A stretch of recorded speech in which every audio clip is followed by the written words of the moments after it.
আজ নিয়ে এসেছি খুবই মজাদার কালো বিন্নি চালের ভাপার রেসিপি। কালো বিন্নি চাল কিন্তু পাহাড়ি অঞ্চলে পাওয়া যায়, যা সচরাচর সব জায়গায় পাওয়া যায় না। তাই কিছুদিন আগে বান্দরবন গিয়ে আমি নিয়ে এসেছিলাম এই কালো বিন্নি চাল এবং তা দিয়ে তৈরি করেছিলাম পরিবারের সকলের জন্য ভাপা পিঠা।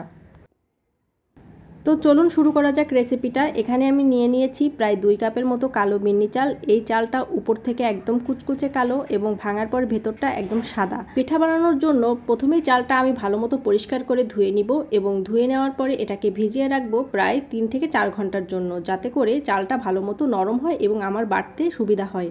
চাল ধোয়ার সময় বেগুনি রঙের পানি বের হচ্ছিল এবং অনেকবার ধুতে হয়েছে, তারপরেও পানিটা কিছুটা বেগুনি দেখা যাচ্ছিল। তো 4-5 ঘন্টা ভালো মতো ভেজানোর পরে চালটা অনেকটা নরম হয়ে এসেছে এবং এই চালটাকে আমি ব্লেন্ডারে বেটে নিয়েছি। ভাপা পিঠা তৈরি করার জন্য উপযুক্ত একটা গুঁড়ি আমি তৈরি করে নিয়েছি। তো এই যে দেখুন, গুঁড়িটা একদম মিহি, দরকার নাই, কিছুটা দানা দানা থাকবে ভাপা পিঠা যেমন হয়। এবং সেই সাথে আমি নিয়েছি গুড় এবং নারকেল। তো গুড় আমার কাছে এতটুকুই ছিল এবং আমি অল্প পরিমাণেই বানিয়ে দেখছি আসলে পিঠাটা কেমন হয়। আমি আগে কখনোই খাইনি, এই জন্য বুঝতে পারছি না। এবং পাশে আমি আরেকটা পাত্রে পানি গরম দিয়েছি এবং রাইস কুকারের যে উপরের অংশটা থাকে জালির মতো, সেটা দিয়ে আমি এখানে একটা সাদা কাপড় দিয়ে দিয়েছি। এটার উপরে আমি পিঠাগুলো ভাপ দিব। সব কিছু সেট করে নিচ্ছি ভালো করে এবং পানিটাও এখানে গরম হয়ে গিয়েছে অনেকটাই। এখন আমি পিঠা তৈরির প্রস্তুতিতে চলে যাচ্ছি। এখানে গুঁড়ির মধ্যে আমি কিছুটা লবণ দিয়ে নিচ্ছি। ভাপা পিঠে একটু লবণ দিতে হয়, না হলে ভালো লাগে না। তো গুঁড়ির মধ্যে লবণ দিয়ে এখানে ভালো মতো আমি এটাকে মিশিয়ে নিলাম। একে একে করে সবগুলো পিঠা আমি বানিয়ে নিচ্ছি এবং এখানে আমি ভাপা পিঠা তৈরি করার জন্য সম্পূর্ণ ব্ল্যাক রাইসটাই ব্যবহার করেছি এবং অন্য কোনো চালের মধ্যে মিক্স করিনি। তো আমি কিন্তু দেখেছি পাহাড়িদের অনেক রেসিপিতে তারা সাদা বিন্নি চালটাও এর মধ্যে ব্যবহার করে।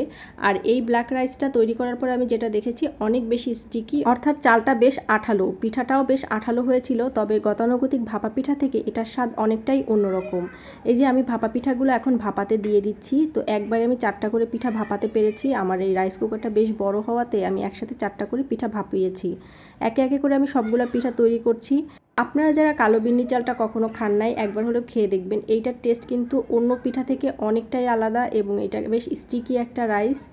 আর তাছাড়া এটার সাথে কিন্তু আপনি অন্য চালের গুঁড়াও একটু মিক্স করে দিতে পারেন, তাহলে খুব বেশি স্টিকি হবে না। তবে আমার কাছে এই স্টিকি রাইসটাই অনেক ভালো লেগেছে।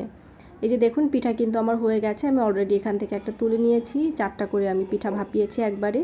সবগুলো পিঠা আস্তে আস্তে করে উঠিয়ে নিব।